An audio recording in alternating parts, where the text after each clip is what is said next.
Please welcome today's amazing guest to the live stream, Mo Ekujumi, to the Working in Tech live stream. Again, today, I think this is the first Monday episode edition we're bringing to you. So definitely a brand new one, but also going to be a lot of gems dropped on this one.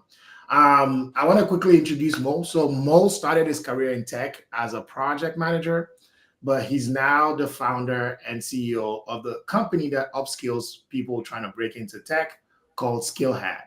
At SkillHat, I think the core goal or core mission is to help motivated professionals break into their dream tech careers through e-learning and career development. And this work has earned Mo the Black Product Innovator of the Year, an award hosted by BPTN. And there's one of the things that really excites me about this journey was like that start as a project manager, because I think all of that ties back into his, core passion for education now, where, they help develop globally accredited training courses with PMI, IIBA, and Scrum Alliance. And they've trained over 1,000 project managers, Scrum Masters, business analysts, and product owners who are now thriving in their careers. And today, Mo will share his journey founding SkillHat, keys to engaging in effective tech education, and advice for turning your expertise into a purpose-driven business. It's an honor to have you on the show today, Mo. It's an honor to be here. Thank you so much for having me. Great. So I usually like to start all of this at the very beginning, right? Why did you decide one to pursue a career in tech, and why was product management the vehicle for that decision? Yeah, I decided to pursue a goal, a career in tech in university. So I went to University of Toronto for IT and business. Well, before I got into IT and business in my first year, I actually failed. I was studying commerce. When I was in high school, I had to pick what I would do at university, and I figured out, or I asked, what makes the most money? Well, they said finance, investment banking, commerce, and stuff. And I like money, even as a kid. I used to like hustle and sell CDs in high school in Nigeria, make a little money here and there. I used to hustle and do parties. So I'm like, okay, what makes money is like this. So I went and I did accounting. I hated it. And so after failing my first year, my parents were really, really angry at me because they spent $26,000 on my education. I said, okay, what do I really, really like? What would I do for free? And I realized I love playing video games. I love rap music. I love being on Facebook. I love YouTube. And I'm like, what's the space that what is this space? The space was technology, media. So I then transitioned to a program in U of T, University of Toronto, called Communications and Information Technology. So it was a strong mix of business, media, and technology. It wasn't just coding and engineering. And that was my sweet spot. So then I switched in the summer and I got straight A's in the summer. And the next year, I got straight A's again. And then my fourth year was when I took like a project management course specifically. So even though I was getting good scores in school, I didn't like the coding necessarily. I liked some design, and the video work was okay. But I really liked the idea that I can actually innovate. I can actually build products. But I don't have to code. I'm like, okay, I can literally work at Apple or a top tech company and build the next big thing, but I don't want to be the one coding it. I'm more so in the background coaching the developers, talking to customers, coming up with schedules and plans and budgets. That's where I want to be. And then I got a really good score in that course. I'm like, this is where I want to go. And I said it. I just knew. And then I applied for jobs coming out of university. It was hard. And now it's a realization of the transition process wasn't that easy. And that's something that we look to solve for it later. But essentially the answer to your question was in school, it would just hit me like, this is where I want to be. Okay, so just to kind of like tie onto that, so you talked about like that difficulty you faced in the job search process, but I think before that, one of the things that's very interesting with project management is the fact that you always have to kind of like keep your eye on so many different things. I was smiling when you mentioned like doing events, because I remember going to one of your events back in the day. Which one? I didn't even know one of my events. There was one that you had at Escape. I think it's something from the 6. Yeah. That Nigeria. Yeah. So Yeah, Wizkid was at that party. I remember Wizkid came and he spent like 5 million naira. He made the whole budget for the night. I was like, yes. Remember that party? Yeah. Yeah. So, how well did that experience, right? Because oftentimes, like, your career typically doesn't necessarily start, when you, especially like if you've been active doing things like that. At what point did you make that connection that a lot of the skills that you were put into use there were very transferable to like now this career that you're pursuing in project management? I mean, in real time, you don't always know it's transferable, but I was just attracted to that. So I just like to do shit. Like I like to have an idea and build it. I just always had ideas. I just always was inspired by people like Kanye West, people like even Rick Ross, and like, how do we build the next Wingstop, or how do we build the next Louis Vuitton fashion thing, right? So for me, it was, how do I do a dope ass event or a dope ass party? But then when I started looking into tech, and then Facebook was really hot that time, tech companies were booming, I just was attracted to that as well. So I'm like, I want to do that too. So while I started doing that in school, doing like tech conferences, trying my hands on design and startups and stuff like that, that's when the App Store came out. So like, what app can I build? Then as I started doing it, I realized, wow, okay, I'm actually good at this. And I would see communication gaps between like a designer and a marketing person. And I'm like, okay, I know marketing, I know design, I know some coding, but I don't really want to do any of those. I just want to build a product. So as I started doing that, I'm like, oh, all the skills I learned in like door-to-door sales, or like hustling, doing events, talking to artists to book them. I was booking Burna Boy and Wizkid Davido when I was in third year of university from here. So all these skills of influencing and negotiation and budget and promotion and marketing were valuable in the tech space. And I just through the excitement, I identified that. That's so important. So talk me through that job search process, right? Because I think one of the interesting things that I see in tech is like, people want to do like a certification, a quick course, and just think that, the tech job is going to be waiting on the other end, right? So what was that experience like for you? I mean, you even did like a 4-year college. Yeah. I mean, let's talk about it. The market's always changing. Right now, I'll tell you right now, this is probably the worst job market that we've seen in the last, I'm going to say, as far as maybe 10 to 15 years personally, and with data, as far as the amount of talent in the market versus the jobs, and then the layoffs of really good talent. So it's a tough job market right now. But, funny enough, 3-4 years ago, you could actually just do some boot camp and just get a job, right?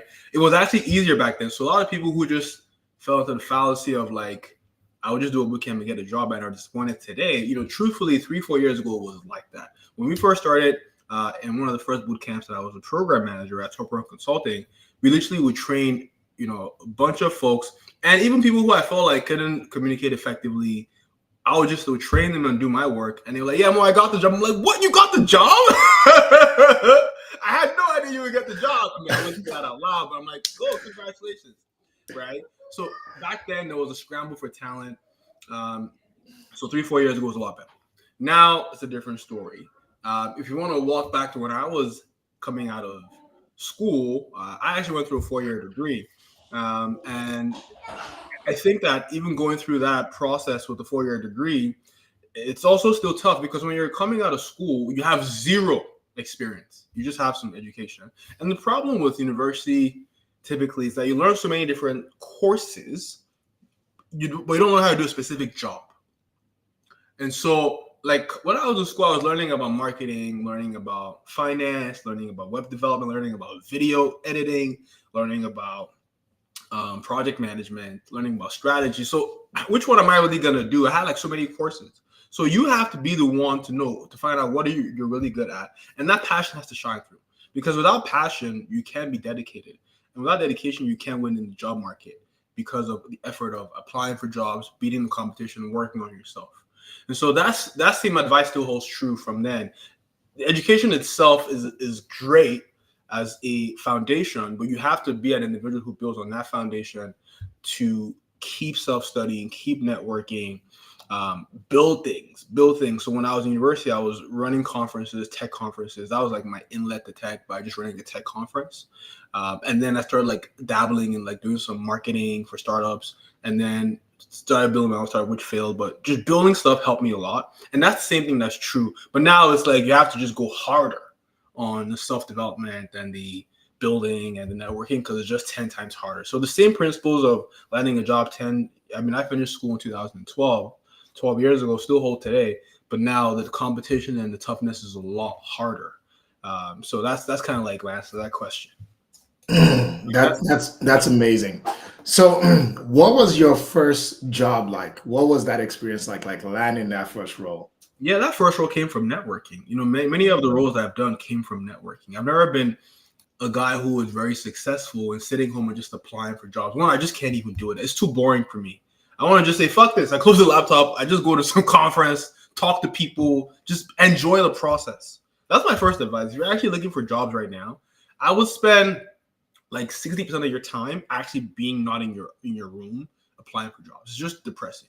Go out, leave your house, go out to COVID is done, right? Go out to conferences, go out to networking events. It's an enjoyable process, and you will get a lot more insight, and you will just become better at interviewing because you're literally like practicing introducing yourself and talking and hearing what experts are saying, right? Do that instead of sitting in your house applying for jobs and deteriorating in your skill set and in your communication. That's what happened and how I got that first job, to answer your question. So how I got that first job was I went out to a networking event with my mom for social work, and a recruiter at that event liked me and my swag and oh, you're this young guy. Let me introduce you to my husband, who's actually a tech founder. So my husband was a tech founder who needed help, didn't have too much budget. He just got a grant. She was like, the guys, and I had dinner. So Wayne Clancy, founder of a company called Future Strategies, which is my first job coming out of university. He called me after 6 months saying, we talked 6 months ago. Are you done school now? I have a project. We have a client who needs some work done. I think you'll be good for the project. Come interview. So I met the founder of a tech company because I went to a networking event with my mom for social work, where the recruiter who was a social work recruiter, and I had no business being there, connecting me with her husband. So there's no way I would have found that guy if I didn't just go to that random event. And so that was my way. And then many other jobs I got as well that were like life-changing jobs were through networking. I could talk more about how that first PM job at Future Strategy set me up for success, for a great career, but it just came by chance, just by going to some random event. Right? And that's a very key piece that you touch on there, because, oftentimes, like a program I led, for example, we would put out word to say, we're running this free program, come join, come learn. We realized that oftentimes it wasn't the people we told that came, it was a second or third connection. So like you rightly said, like the people that you might meet are not necessarily even the people that may have that opportunity. But by constantly putting yourself out there, you might put yourself in a position with somebody who's a second or third degree connection to that person, and then says, hey, this is a great guy, give him a chance. So what has to happen, just to add that, it's not going to happen just because you showed up. It has that third degree connection, that second degree connection of someone you meet telling someone else about you only happens when you make a great, strong first impression, right? So you have to, and how to make that is not by asking for stuff, it's by offering stuff.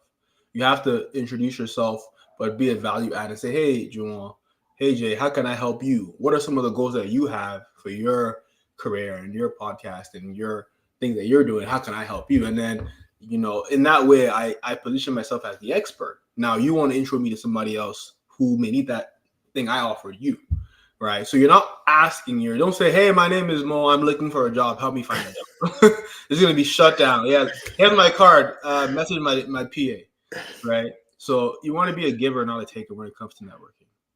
I think you've answered what was supposed to be my next question very well, which was like, it's an art, right? And I don't think a lot of people think about that. Maybe that's even what discourages a lot of people from networking, because it's like, oh, now I just told you this and now it feels weird. But it's like, how do you approach it by being authentic and being able to have a valuable conversation and not being transactional too, right? Exactly. What are some of the things that you've seen? And because I know like you're a master networker, right? So what are the things that you've seen that have worked out so well, aside from like, just being valuable?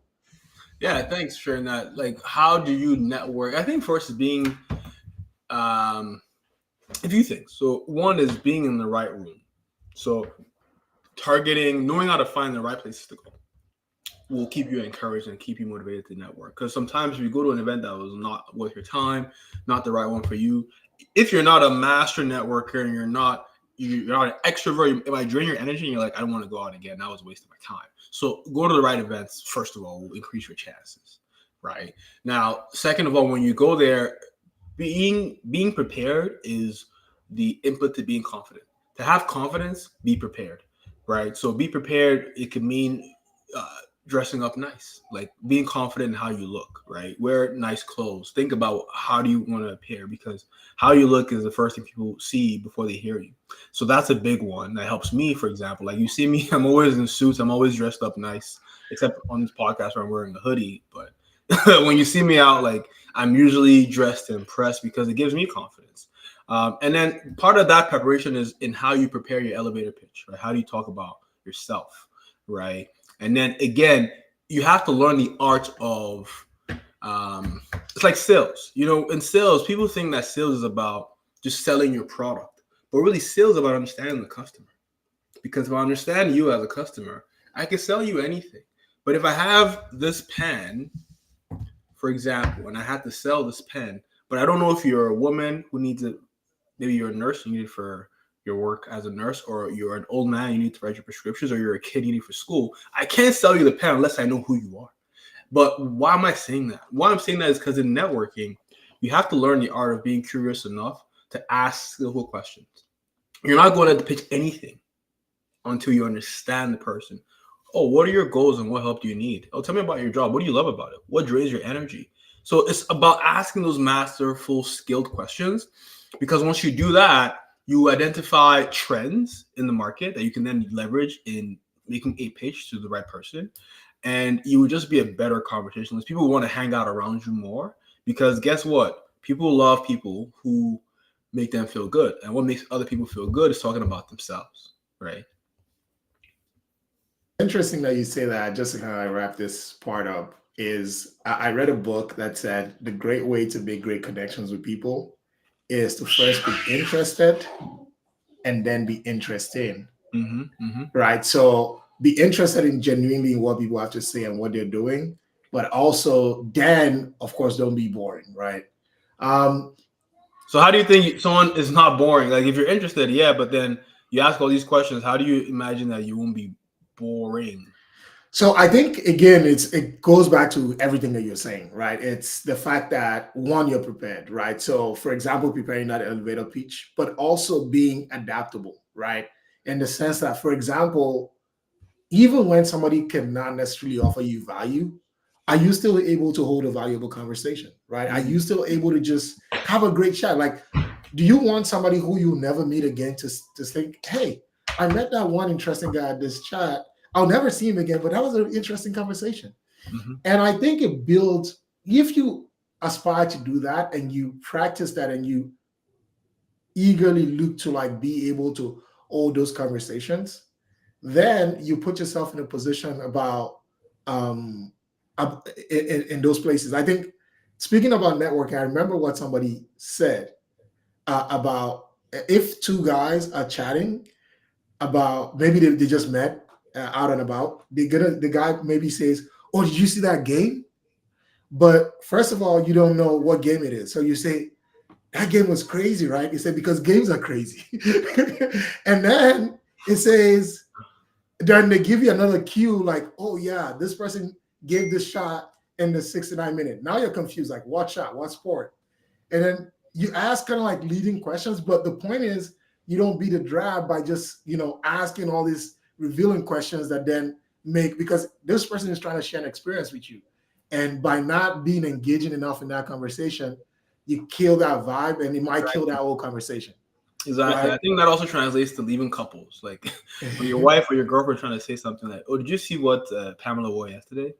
You'll be like, well, who cares about what Pamela wore? Let's talk about our relationship. But as a man, men do that. But you should actually be like, you know what? What did she wear? Tell me more about it, because other person just wants to talk. You want to engage them, and like you said, don't kill the vibe. Don't kill the vibe. I think that's the most part, right? So first, be interested in what people have to say, and then secondly, don't kill the vibe. So what I want to pivot the conversation away to your experience as a tech CEO, because I know that, okay, maybe talk me very quickly through like your career as a PM? Mm-hmm. And at what ultimate point did you just decide, instead of doing this for myself, I want to build out this opportunity and help people in their own career journeys as well?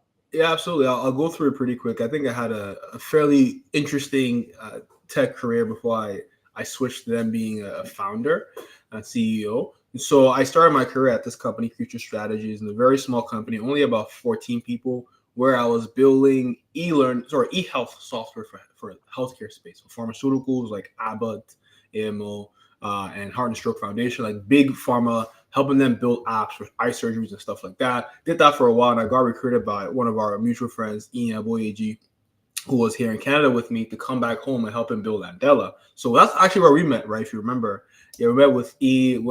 Had some really good nights in Nigeria, helping them build, doing a lot of the curriculum stuff, actually managing projects. So Andela is a company who helped the brightest Africans learn tech skills, learn to be developers, and we placed them with top US companies. Did that for a while, and I got recruited by Idea Hub, which was like a venture fund from the Nigerian government to invest in tech startups. So I wanted to learn about investments and building startups as well. So I left Andela to do that. Did that for a while. Did maybe I think 15 investments with them, and I ran the hub. Then I left them to go to Venture Garden. I got recruited again. And, I'm just saying I got recruited, but again, the truth here is this was all networking. Every single of these jobs I didn't even apply for. But I could talk about each story maybe later. If you guys catch me one-on-one, I could tell you each story and how it was just random luck. But it went from being at different places, right? The Andela job where I met E was from going to a networking event in his school where he saw me. The Idea Hub job running a fund for the government came from my dad telling my uncle what he wanted to do. My uncle was on the board. And then VGG came from just going to conferences and pitching my startup. And I met Bumi Akemi, the founder, who just loved my pitch. And he says, I'm not going to invest, but if you want to come work for me, if your startup fails, come work for me. And then my startup failed. I guess what I call it, I'm like, it failed, dude. You didn't invest. Come on, hire me. So he hired me as a VP to help them build this $100 million rocket tech company in Nigeria as a VP to help build online versions of on-campus programs. So we helped Nigerian universities like Ahmadu Bello University, Babcock University build online versions of on-campus programs. So that was my first stint where I'm running a whole team of multimedia guys who are shooting the MBA videos, running the software team who build the software, and then also running the marketing to help these schools take the programs online and enroll people through marketing channels. And that was a really good experience with Venture Garden, VGG EdTech. And then I came back to Canada because I had been in Nigeria for over 3 years. My family was here and I was Canadian. So I'm like, okay, let me come back home. So I came back to Canada. I worked for the government. I hated it. Worst job I ever had.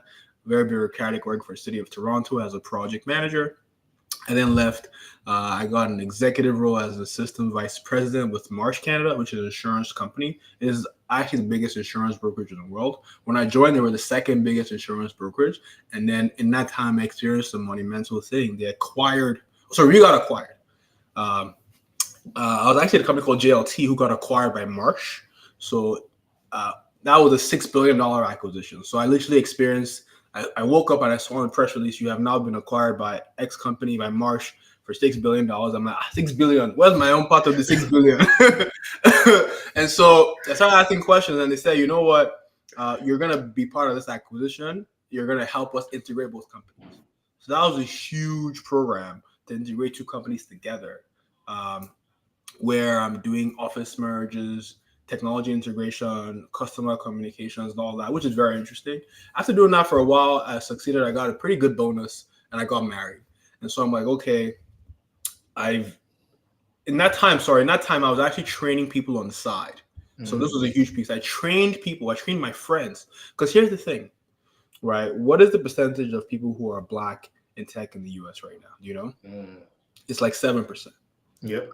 In Canada, it's 3%. So I was always the only Black guy in the room. So I realized that tech is the space that pays the most money, but it has the least representation of people who look like people who need to increase income, because now we also, the Black population and women are underpaid.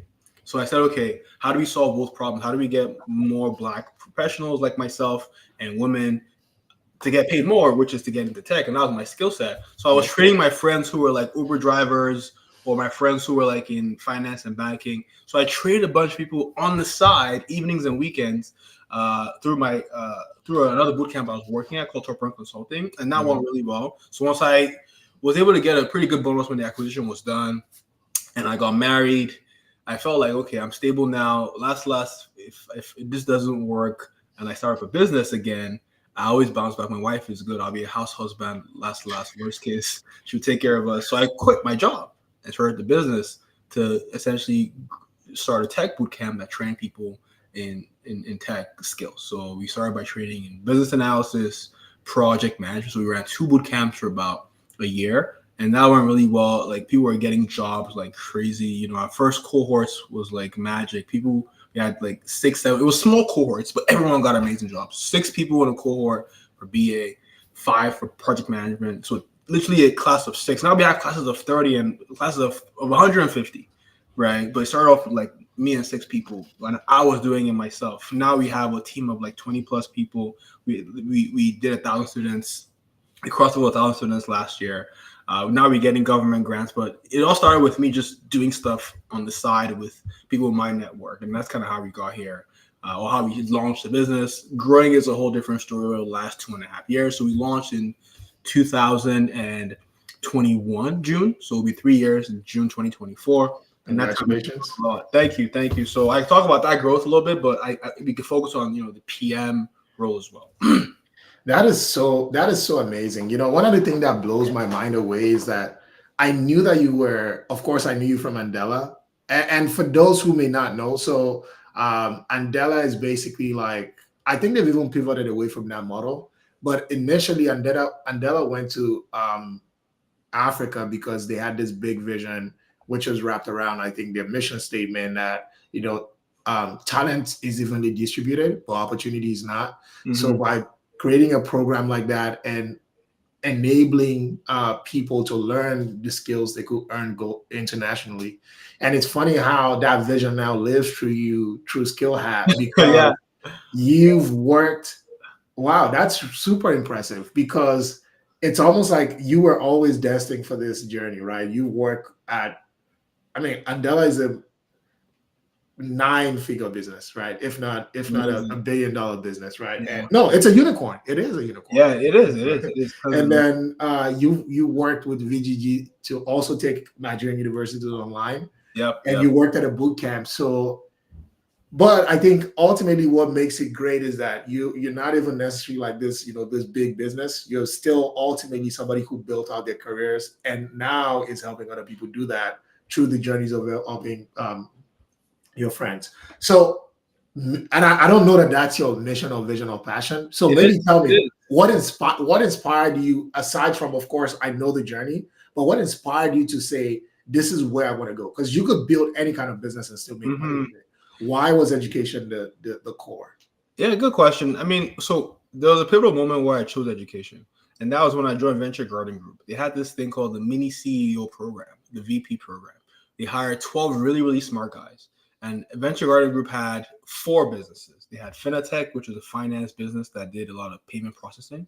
Then they had PowerTech, which is a tech software for power generation and power billing and stuff like that. Then they had EdTech, which was the education business. And then the 4th business was, I forget, AVTech, aviation technology. And they said, choose one, choose where you want to go. That was a hard decision. I sat with that decision for a week and a half, because any one of those businesses I knew, if this was a chance to, so you would literally be like the mini CEO of a business unit within a business. Mm-hmm. And I had to choose one that I had a passion for. And ultimately I chose education because I understood it and because I was just driven to see people succeed, to more people's person first. And so I think that was the key decision that made me get where I am today, because I worked within that business for over close to 2 years, building education programs in Africa using e-learning and doing it from the ground up. And so that taught me a lot about, I saw impact, first of all. So the impact I saw was crazy. And that's why I chose to join that business. And then we made even more impact. So, for example, we helped build the first online MBA the first Masters in Business Administration in Nigeria, the first online MBA in 2016. There was no way to take an MBA program unless you went to campus in a country like Nigeria where there's so much traffic and it's just crazy, right? Imagine after going to work, you got to go to class in that place, but it didn't exist. And so we took the first online MBA online, first MBA online. When we did that, before that, they had 300 people on campus they could take. 300. When we took it online, guess how many people came online to take the online program in 3 months? How many? Over 1,000 people. Wow. So that's three classes plus. Yeah, exactly. Pretty much 3 years worth of value delivered in 1 year. And that was also the first year. That was the first 3 months. Right? So I just saw like technology unlocks tremendous value. Education and technology together. Same thing with Andela. At Andela, Andela was a big part of it too, right? That's why I stayed in education at VGG, because I'm like, okay, I have this Andela experience. I've seen it. Andela, we were taking people from security guards, housemaids, to being developers in 6 to 9 months. So having just seen the impact of that, I'm like, I can start any business I want, but I want to do a business that can make impact. The second thing was this: skills. I had tried other businesses that were product-based or, where I'm building software. I'm not a great coder, even though I know how to code. I'm just slow and I just hate it. It drains my energy. But I'm actually really good with communication and managing people. And so what did I do? I just built my own training program. I literally sat down and built the whole training program on project management, as we're talking about today. So that's my other lesson for founders. Do not try to start a business that you don't have the personal skills for. Because I tried other tech businesses where I'm coding it, I can't solve the coding challenge. I go try to hire a developer. I'm spending time trying to hire people and convince people to work with me and for me versus just building the product. So I'm just not as fast. So try to build a business if you want to be a founder that uses the skills that you have personally first.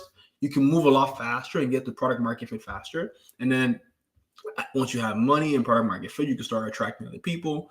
But if you do want to build a business you don't have the skills for, the first thing to do is recruit a co-founder who has the skills that you need. Otherwise, you're going to be spending a lot of money, which I did before. So that was part of it too. I knew how to literally build courses from Mandela and from VGG. I knew how to deliver training using tools like Restream and Zoom that we're on right now. And I knew how to do it at scale. And I knew how to manage people. So that was like a combination of how I made that decision. The impact, the competitive advantage I had, and then the skills I had. And I just made a decision and I stuck with it. That's the other thing. You got to stick with it. We're going to do this for another couple of years, maybe another 4 or 5 years. We'll see what happens after that. But stick with what you know. You're better off building a business that makes $2 million a year that you enjoy every single day, and you go home with like 30-40% of that personally, than trying to build $100 million rocket ship and you can't build a rocket ship yourself. You're just going to potentially get stuck and not enjoy your life. That is so powerful what you just said. Because I would say to anyone, and this is kind of like advice I always give. In fact, one of the best performing videos on this channel talks about that. Is like, one of the most important decisions you're going to make in your tech career is choosing your career path. And I want to ask you this because not only is this something that you kind of like had to make that pivot almost like mid-university, but you've also made that pivot as an entrepreneur. But if we take it down to even like somebody trying to do something in tech, because for example, I've seen someone who went from Scrum to data analytics to cybersecurity, right? It's almost like they say there's money here. I'm gonna go learn for 3 months, and then they say there's money there. I'm gonna go do that again for 3 months. So you're not even really compounding the skills, right? Yeah, exactly. So it's in 2 parts. One, how important is choosing your tech career based on your most natural skill sets and personality traits? And how important is it that even when you don't see that result or you see there's more money somewhere, is it good to jump or not to jump? Yeah, exactly. Good question. People always ask me this because through the SkillHat intake process, if someone wants to get into one of our courses, so we have 8 different programs. We've expanded beyond product and project management. We now have web development and design. And people always ask, people always say stuff like, "Oh, Mo, which one makes the most money? Which one should I do that makes the most money?" I always say, "Hey, everything makes money." But if I could tell you that web development makes the most money, but if you don't like it, you will never be good at it. So you have to do what you like first. They all make money. They all are valuable, but which one is it for you? Because when you like it, you will apply yourself. You will spend hours at 11 p.m., midnight, when no one's there, all alone with you and your books, loving the process, enjoying it. If you don't, your life will be miserable learning and then doing the job, and you're going to be back to square one. So it's extremely important that you make decisions on what business you want to do, what career you want to do based on your personality, based on your your competitive advantage, like your natural inclination, even based on your existing background. What can your existing work experience and academic experience lend itself to? Also gives you an advantage and an in. Those things help making a decision. And then sometimes you should pivot, sometimes you should not pivot. So how do you know when to pivot and say, okay, I'm going to leave what I'm doing and go somewhere else? That's a question I haven't had to answer. If I think about it, I think you have to make a long-term decision when you're looking to pivot. Don't pivot short-term, because pivot means I'm going this way and I take a hard stop and I go somewhere else. You can compound anytime. I'm in project management today, for example. I can compound and say I want to learn business analysis because I want to learn how to manage the requirements of my project and not just the resources. I can compound and say I want to learn some design so that I could better understand the user experience in my product. But if I switch completely, or if I completely pivot to something very different, maybe what could be different could be like Forex, for example, or Bitcoin mining, or maybe I want to become a cybersecurity analyst or developer. That could be a strong pivot that might take you time. So people always underestimate how much time it'll take to make that pivot as well, right? And how much effort. So do not underestimate the time and effort, which is why you have to think long term. And that's my advice if you want to pivot. So I can't tell you, again, my first advice is the same thing on the first question. To make a decision, which is the same thing as making a pivot, still a decision. It's based on your personality and your goals. And then when you want to pivot, it has to be like long term. Is this thing I want to do for the next 5 to 10 years? Because I guarantee you will spend at least 6 to 12 months, even just becoming remotely good, like just to be competent in today's day and age. You're going to spend that time with no guarantee of being good. It better damn near well be in line with what you love doing, your personality, not just that there's money in there. I mean, if where you are, also compared to where you are, if where you are is nowhere, then hey, anywhere is better than nowhere. But at the same time, you want to pick the best place that's long-term best for you. I hope that gives those listening a sense of how to go about making a pivot. Yep, that's great. And to kind of like bring it in, I think there was something that you said in the beginning that I held on to, which is that, and I'm kind of like paraphrasing it here, which is that if you don't go for what you're good at, you're not going to be good enough to make a good income, right? So it's like if you naturally love sitting in front of a computer, looking at computer code, even if you're not the best at it, you're going to put in enough hours to where you start to figure it out.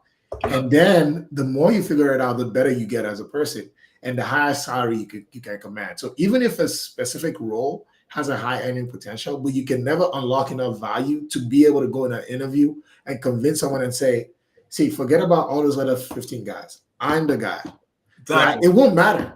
They may be paying $1 million, but you would never get it, right? Exactly. So it's about giving yourself almost an unfair advantage to where if there's 3 people in the room who are qualified, you can always beat them out. But if you're not that good, it doesn't matter if they're paying top dollar. You're not going to be good enough to make that top dollar.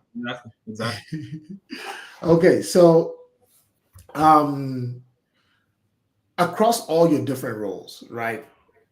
What are the skills that you will probably say that has served you well in those roles? So that's from like Andela to Marsh, everywhere, right? What are some of the skill sets that serve me the most? That have served you the most? Yeah, I mean, I think it's still project management as a skill, but then what does that even mean?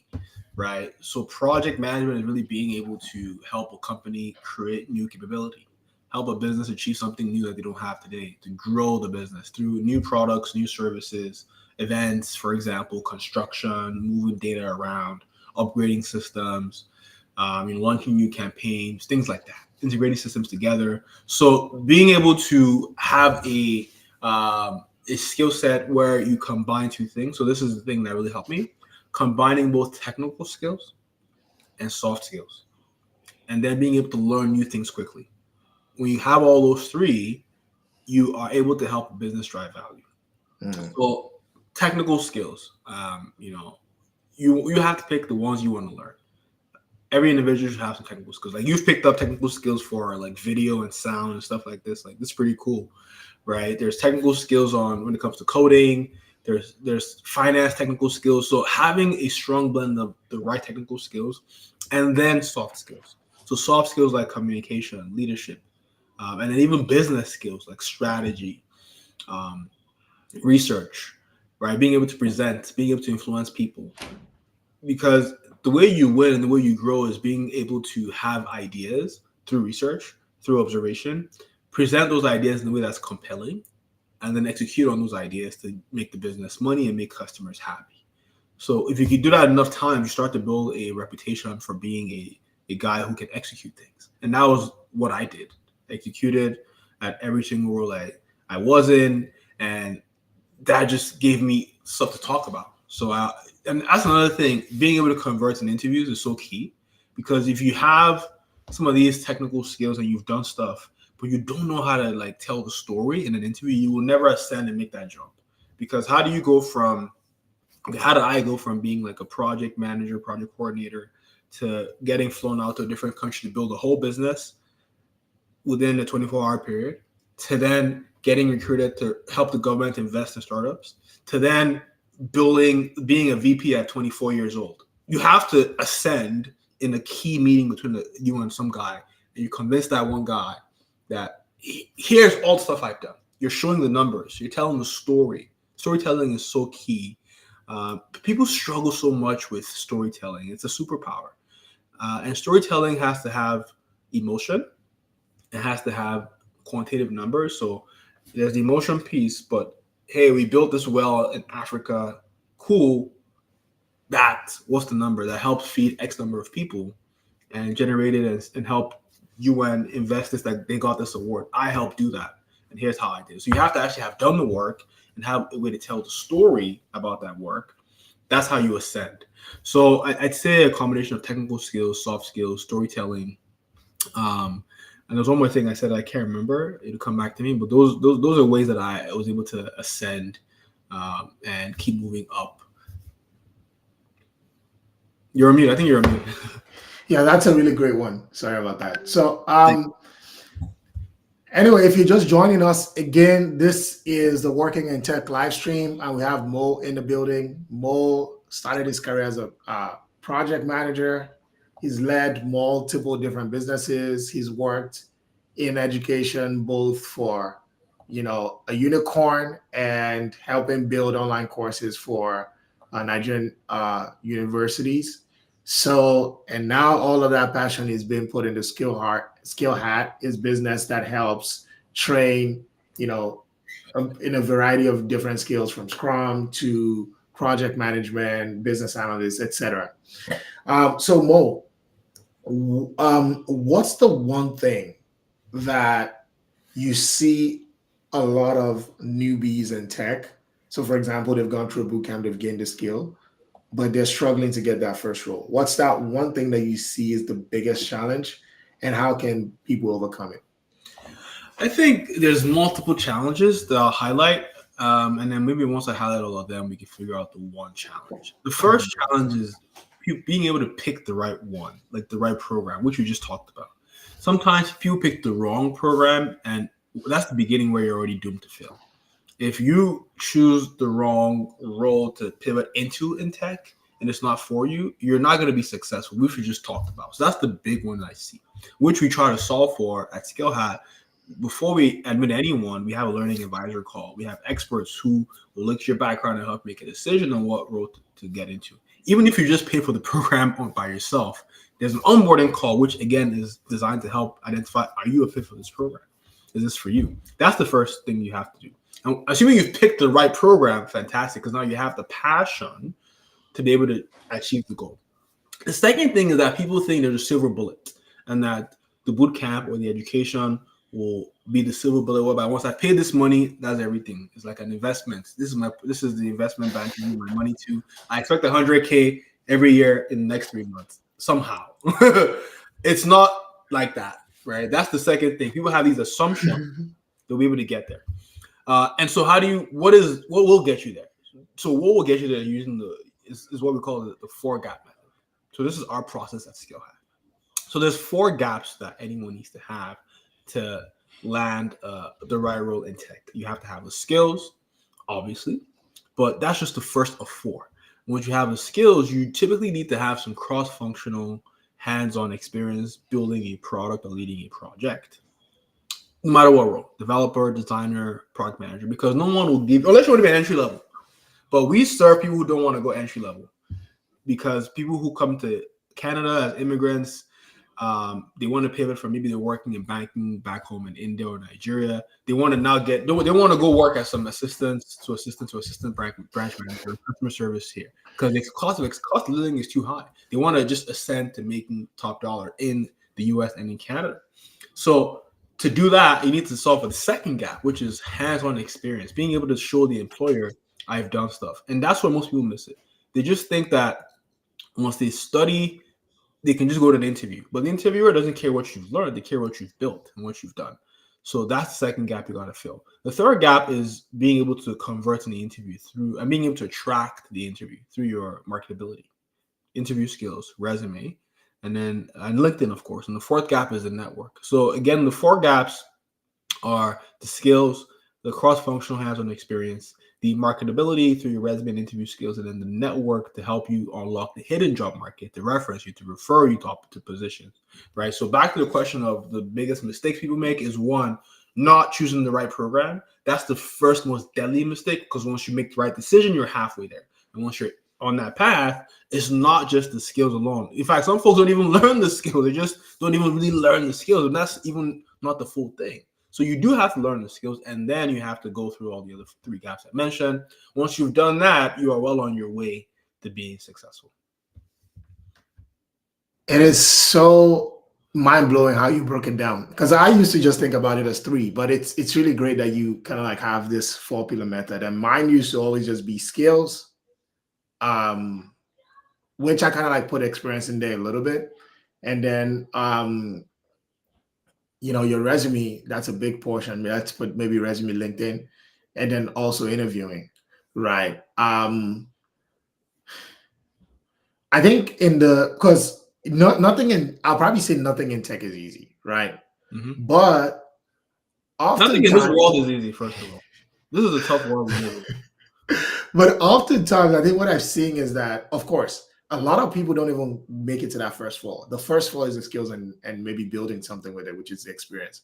People don't necessarily struggle with that too much. The serious people who make it through. I think where a lot of people struggle the most is that next level, right? First of all, maybe even building a great resume. And let's say you clear that, especially in this job market, interviewing itself is a skill, right? Because people are reading verbal and nonverbal cues. They're measuring pauses. They're measuring speaking too soon. There's just too many moving parts, right? What are some of the things that you see that have been useful in helping candidates land that role, especially from, let's say, the resume and interview piece? What are those things that you've seen that are usually very helpful? Practice, interview practice. 1, 2, coaching. Those are the 2 things. You have to practice by yourself. And when I say practice, what I mean is think of if you're a basketball player, right? You're practicing your shooting, you're practicing your jumping, you're going to the gym so you can perform at the game. But then you have a coach who is helping you through the practice process to say, hey, here's your form. Change it a little bit. When you stop, fake first. You can't always see your own stuff. I'd say like somewhere, I don't know what the number is, but from my engagement with job applicants, maybe only 10 to 20% of applicants actually have a coach working with them to succeed in interviews, right? But if you look at the top players, Lionel Messi, Ronaldo, any top player, Federer, they all have a coach, but they're top players. They're already at top of their game, but they still have a coach. And so people who do not land interviews, or rather, because in getting a job, first you have to be able to have the resume that's good. I see a lot of shit resumes out there, I'm sorry, that don't communicate value. And I take it a turnover in 30 minutes and they start getting interviews. Wow, what changed? The resume was not telling the story before. Now it is. As a coach, I do that for people, right? Then we have the interview skills. Are you able to tell an effective story? Are you communicating your value? Are you leading with emotion? But are you talking about numbers? Or are you talking about are you confident, right? That is huge. So, and then is the individual themselves taking all that feedback and going back on their own and applying it and practicing? Because no matter how well the coach will coach you, you got to do it on your own and internalize that. So those are two gaps. People just wing it, to just do a resume that's random. Sometimes it works. They go to an interview, they practice a little bit, sometimes alone. Sometimes they don't practice at all, but you have to practice alone and work with a coach. It would just make things so much faster. Even if I was going to an interview tomorrow, I would still look for someone to spar with. Like, one of our friends, our mutual friends, Fumi Falai, co-founder at a Clump, and he's at Amazon. Me and him used to do PM practice whenever, like when I was applying for my last role, he would look at my resume. It just helps so much. So do those two things and it will help you convert. The question was, how do you convert an interview? What was the question again? You answered the question perfectly, right? I think I couldn't have even asked the question better, because again, I really like it. It's basically highlight that resume is super important, because I think the stats is about 5 to 7 seconds that average the recruiter spend on a resume. So if you're not talking your game, you're gonna get left out. Mm-hmm. And then the second part, which I think you covered really well, is that you have to practice. And I think that not enough people understand that concept, right? It's exactly. I'm gonna know it. In fact, one of the things that I've seen is that you have to also get it out of your system. You can never be a good singer by thinking out of sync. If you want to sing, you have to sing. And then you go through the bad, voice, your pitch is too high, but you have to listen to it. I almost kind of like, I can maybe use my video creation journey as an example. Before I want you to get that. Before that, I just wanted to acknowledge those in the chat. So Ryan and Shreya, I see your questions. We'll probably get to them whenever Jawan's ready. Yeah. We'll get to them. That journey, we'll get to them right after this. So is basically when I started making videos, I thought I was great at videos. But now if I go back and watch those videos, I cringe. Right. Yeah. And I think it's going to be the same way like 4 or 5 years from now, where I look at this and I'm like, what am I doing? Yeah, exactly. And that's kind of like the journey to mastery. Right. So I think it's definitely important. Like if you're not practicing, you could even have the potential to be the greatest speaker. You could have the potential to be the greatest interviewer. But if you're not getting those opportunities, and oftentimes the sad part about like, you could also practice with jobs, right? You'll get maybe like 20 interviews and maybe by the last one you make it. But it's like your dream opportunity might be the 4th job, right? But you weren't prepared, you weren't ready. So it's like preparing in the background so that like your job interviews are the actual job interviews, not your preparation time, right? Exactly. You want to like practice before the game and not use the game and realize, oh shit, I realized I should have practiced my jumper, but now we're in the game. And this was the game I really needed. Exactly. So hey, shout out to the people in the chat. Shout out Trey, shout out Ryan. First question is, what is the earning potential for a PM from entry level to management? Yeah, it's about between 55 to about 150,000. Okay, that's the range. So today, if you're going in entry level and you have some skills in your first year, you should be asking for at least 55K to 60K, maybe even more. And then we've seen people who have 6, 7 to 8 years of experience earning over 6 figures, and then people who are at the top tier companies can pull up to 140K in base salary, 150 in base salary, and even more in bonuses. So that's the range. Okay. And then Ryan is asking, how do I plan my learning as someone who already has a job but is trying to pivot into tech? Yeah, good question. It depends on what role in tech you are trying to pivot into. Rayanne, maybe you could help me understand what role, if it is project management or the similar roles such as business analysis or DevOps or program management, essentially roles that involve a combination of business skills, influencing, and communication over the technical building. How you plan your learning is through the 4-gap method, as I described. You cannot, unless you're asking for how do you plan for the skills piece alone, but again, it's the skills piece is one of 4. So you have to have a holistic plan. How will I learn the skills? And let me break it down further. Even the skills specifically has another 4 things you got to conquer, which includes the technical skills, the soft skills, the certification, and the tools.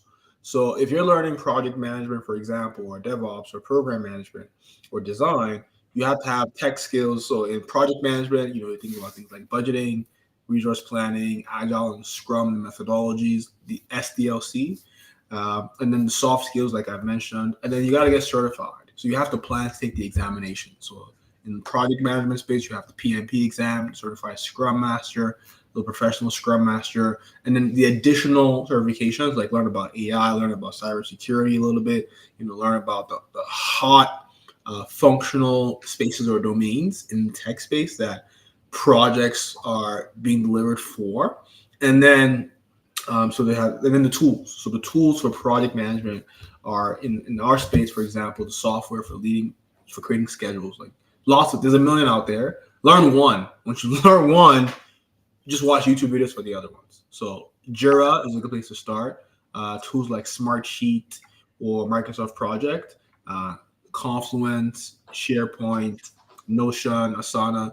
But don't worry, just learn 3 for me. Learn Smartsheet, learn Jira, and learn Confluence. Everything else, Notion, Monday, they're all different software competing for the market. They all do the same thing. So that's just the skills. Again, the skills, I think my video went off, my bad. The skills are the skills are broken into soft skills, hard skills, which are technical skills. And then you mentioned the tools. Certification and tools. And then you go to the other 3 gaps of the building stuff. So how are you gonna build? What are you gonna build? How are you gonna get a chance to actually build something? Because you talked about learning for tech. What kind of tech are you gonna build? Are you gonna build something where you work, right? Or are you gonna go volunteer for a church or a mosque or for a non-for-profit, right? How can you showcase the skills, and how can you network, and how can you get coaching? So that's how I will plan it out. And if you need help, all you gotta do is go to SkillHat, and that's what we do at SkillHat, by the way, right? We built a process where it's hard to get all these things. So we identify that in the market, most people just go to a boot camp, and the boot camp just offer training, but they're not really offering a chance to build products. So what we've done that's genius at SkillHat is we have what we call the Tech Career Accelerator program, where after your training in project management or design or web development, you go into another innovation lab where you work in a team for a startup, or you launch a startup. And so through that process, you actually build a product and you launch it to market and get real customers and make real money through the program. So that is the genius thing that people have been taking or doing at SkillHat, and launches them, because now they can say, hey, I'm right now working at SkillHat, in a SkillHat agency, and I have a startup that I work for, and I have a team of a developer, designer. We're building X product. We're building Black Scholar. We're building Mindshare, whatever product. We've built 20 apps in the last 2 years that have launched. And now you have an app that you can show. My camera keeps going off, my bad. Now you have an app you can show that's in the App Store. And you have stories of how you fought with your developers, and how you had to understand the client's needs, and how you had assumptions that are validated. So it's critical to go through the 4 gaps in order to achieve your goal. Great. We have one more question from Maxine. So the question is, how do I get into project management? How do I get project management experience if I'm not currently working in a leadership role? Yeah, good question. So that, I think you're asking that question because you have an assumption that project management means that you have that leadership by authority, that you're actually a boss and you're someone's boss. But in reality, project management or project managers do not have any authority. We just have influence. Many times you can, so like, see, I'm not sure what you do, but you could be an accountant. You could be a customer service representative. You could be in any role and still identify what does the company need? What is a business process that is not effective? What kind of technology do we need to change? And be a part of that project whereby you might not be the leader as the project manager, but you can be a project coordinator, whereby you're helping to do documentation, you're helping to do research, you're running meetings, you're keep moving the project forward. So first you have to learn the skills though. Go back and learn the skills first, even if it's just, you could take Google Coursera program, which is free, or come to SkillHat. Our program is less than $2,500. But it's a boot camp where you're learning with other people, and it's so much fun, and it's like a great experience versus watching videos on Coursera alone. And once you make that investment, you've learned the skills, then you go back to work and you identify the challenge, and you say, here's what I'm thinking we can do. Who's leading this? Go talk to that person. Who can lead this? Or find what projects are running right now and support that. Just start doing the work. Just say, hey, I put together a document. So what are the documents PMs create? You'll find out. We do schedules. We do risk management documents. We do project charters. We do business cases. Lots of documents. Just start doing the work. No one's going to stop you when you start doing the work. So don't think you have to have that leadership responsibility. Just start showing some signal of, I can coordinate, I can put together meeting notes, I can help run a meeting, I can do some research, I can put together a business case, I can give an idea of what a schedule might look like, I could talk to a customer. Those are things that we do. Just start doing it. No one's going to hold you back. And that's the problem. People don't realize that. Just start doing the work. No one's going to hold you back. Does that make sense? Yeah, that makes total sense. One of the things I want to kind of like end on was the fact that I know you recently went on a trip to the Middle East. It looked like we were balling. How is being, one of the things that I love about tech is like the ability to kind of like, number one, flexibility, two, ability to actually work on the things that you really care about, and ultimately to be someone that I did asked in a straight interview said, to be fairly compensated. How has all those elements worked out for you in your career? I mean, the way the world of work is today, I'll talk about being fairly compensated in two contexts. One from the angle of a successful tech professional, and then from the angle of a successful founder. So I think that when I was a project manager, the way the cost of living has gone up, that's the bare minimum that you need to even just be happy and have disposable income, because, it's typical project management job. Let's say you get 6 figures, 100K. First of all, taxes are going to hit you. And so once the taxes come, maybe you're in a tax bracket where you're not paying 35-40% the tax, and then employment insurance, social security, and all that. You only walk home with 65K, and then you have a mortgage, you have child care if you have kids. Don't get me started if you have kids. So the truth is, just even being able to have disposable income and be happy and being able to invest in your children's future, you need to make a lot more today, depending on where you live anyway. So that's just table stakes these days. Now, imagine you're under that and you're like making minimum wage or less. You need to step it up as soon as possible. I'm telling you, because you need income, because money answereth all things. That's for the Bible, right? That's true. But that's just table stakes. But now let's take it to the next level where you now become a senior. You start to drive real value for the business, and you get compensated for that through bonuses and through profit share. Now you start making multiple 6 figures, right? 150, 200K. Now you have more money to do things like vacations and, again, invest more in your family, buy property, things of that nature, be able to save, put money aside. That's where you need to be today if you live in a metropolitan city. But then the next level is now either being in a role where potentially you are not tying your income to time, meaning that to make more money, you don't have to spend more hours working. Because in a typical role, you work at McDonald's, you make $20 an hour, for example. Maybe in a week of 40 hours, you make $800. To make more than $800 that week, you have to work more hours. Maybe you got to work 50 hours, 60 hours. If you work as a project manager, maybe you're making $100K. You got to work 40 hours a week to make $100K. If you want to make more than that, you either got to beg for a promotion or you have to do so much work, drive a lot of value, you get a bonus. But how do I accelerate my income where, like, you have this podcast right now? Say, for example, you start running ads or any other monetization channel. You get a big celebrity, maybe Rihanna jumps on the podcast. You get 1 million views, turns to 10 million views, turns to 100 million views. All of a sudden, like Logan Paul and Jake Paul, now you have money coming out of your butt because you have all these ads that you're running, or you build a product. You know, you sell more products through, you have a nice marketing campaign, you do a video on YouTube, it blows up.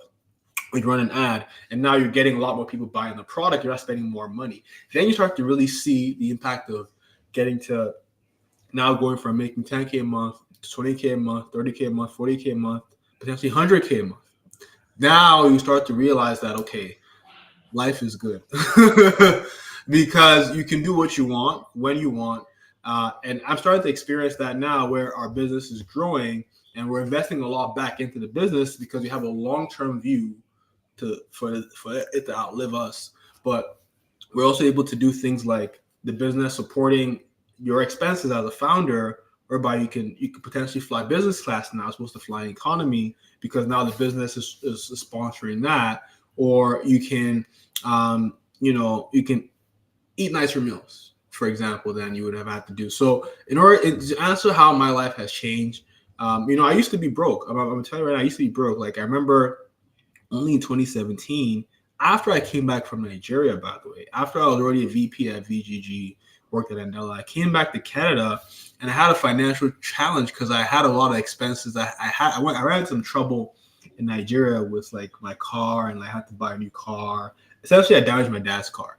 I had to buy him a new car because I had a total his car. That set me back like close to 10K because I don't mess with my parents. They funded my education. I gave them all the money for the car back. I came back to Canada.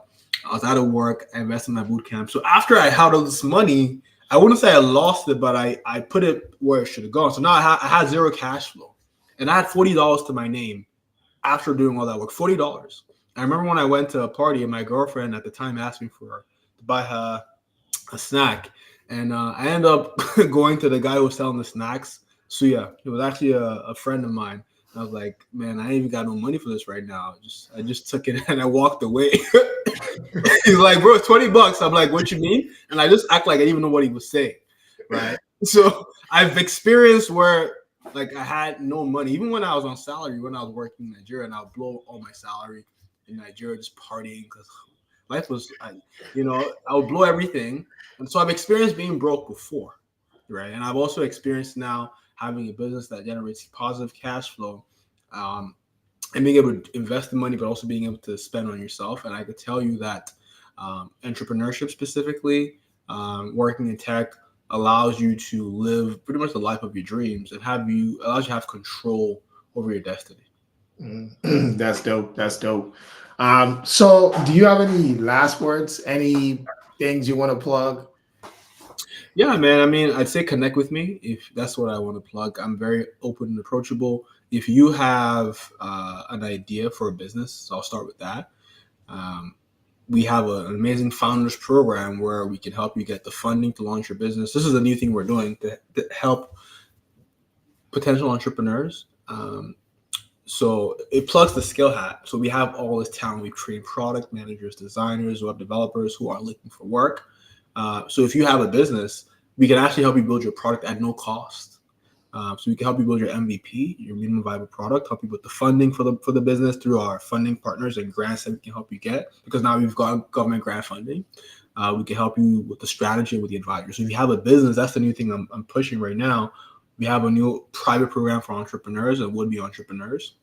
So message me on LinkedIn, Mo Ekujumi, as you see there. Mo SkillHat. I will potentially see if you're fit for our founders program. That's one. Two, if you want to get into project management, product management, user experience design, web development, or business analysis, check out SkillHat's programs that will take you through the 4-gap method of the skills, actually building stuff for startups, getting your first internship, and then helping you with a network and also a one-on-one coach through that process. So those are my 2 plugs. And my final advice is just to stay hungry and stay curious and keep learning. We're at a pivotal time right now in the world of work where there's a huge transition to leveraging artificial intelligence and automation. And so this is the time to learn aggressively and reskill and be out there networking, because so much stuff is going to change in the next 3 years. You don't want to be left behind. Wow, that is so powerful. And we're gonna leave the link to both SkillHat and Mo's LinkedIn in the video for anybody. Thank you. Thanks for doing that. I just wanted to see who's in the chat. If you're here, I see Maxine, Rianne, Trey. If you were watching, I have no idea who's here or who's watching or anything like that. So if you're here and you found this valuable, just do me a favor and put a V in the chat, just so I see who's listening. I can see y'all names, and then we can connect after. If you found this valuable, just put a V in the chat for me, please. Let's see who's here and who hasn't fallen asleep yet.